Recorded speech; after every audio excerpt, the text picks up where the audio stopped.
Good morning, everyone. Welcome to Morning Meditations with Josh and Friends.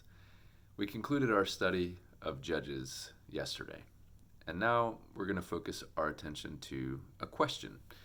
And the question is, are you satisfied with your level of intimacy with God? So we think about our relationship with God. Are we happy with the level of intimacy that we're experiencing, our closeness, our oneness, you could even say? If you are, fantastic.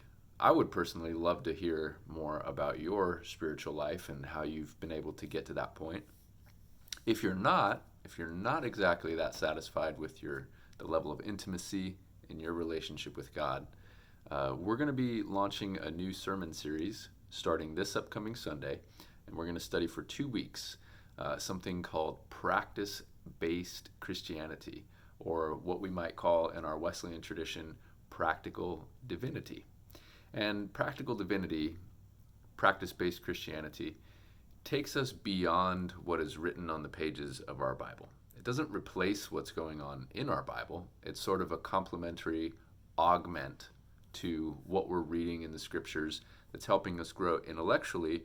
Practice-based Christianity, or practical divinity, gets us outside of our head and into the ethereal world so we can experience things that actually have significant value in shaping us spiritually, mentally, emotionally, and those things help to close the gap that sometimes we experience between us and God.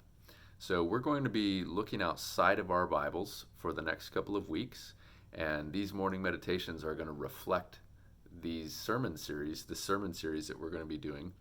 And so I figured we'd give you a little taste of things to come today with a brief commercial on what's coming up with sermons, and also a little taste of how we can look around our lives in the everyday world and experience some divine wisdom and experience a closeness with God. All right, so the first thing is going to be toothpaste.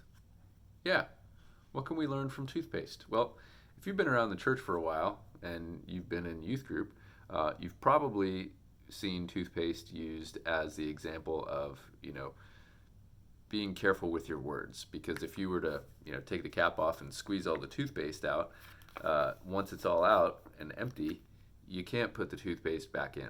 And that's sort of a metaphor for be careful what you say, because sometimes when your words come out and you say something, you can't take them back.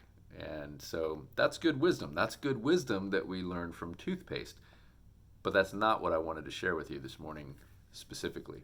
So what I wanted to share with you is something that is sort of complementary to that. But for those of you who are married or have a significant other, sometimes the battle of the toothpaste can rage in your marriage.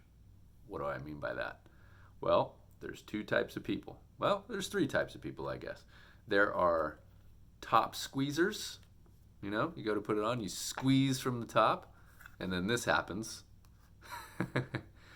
Okay? Then you have middle squeezers. Middle squeezers, of course, squeeze from the middle, and this is what happens, right? And then you have bottom squeezers. People with the most common sense on the planet who squeeze from the bottom to get the toothpaste onto the toothbrush. All right, I say that tongue-in-cheek because I'm a bottom squeezer and Amanda is a middle, slightly to the top squeezer, and it could be, especially in these times of quarantine, where those little tiny things like who squeezes the toothpaste where starts to grate on your nerves, right? Well, in reality, friends, it doesn't really matter where you squeeze the toothpaste, because the objective is to get it out of the tube.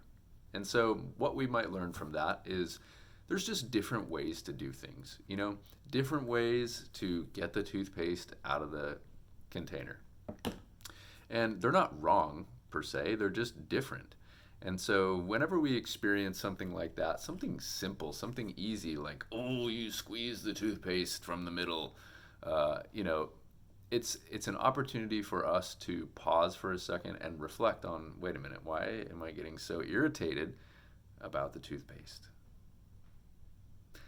It's an opportunity for us to sort of peel the onion back a little bit and find out what's going on, maybe in our subconscious or in our minds and hearts in general, that's making us so irritable.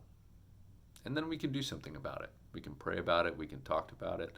And all of those things lead to healing. So that is just an example of things to come. We're going to be we're going to be doing probably not every day. I'm going to take a couple days off in between. Amanda and I are going out of town pretty soon. We're excited.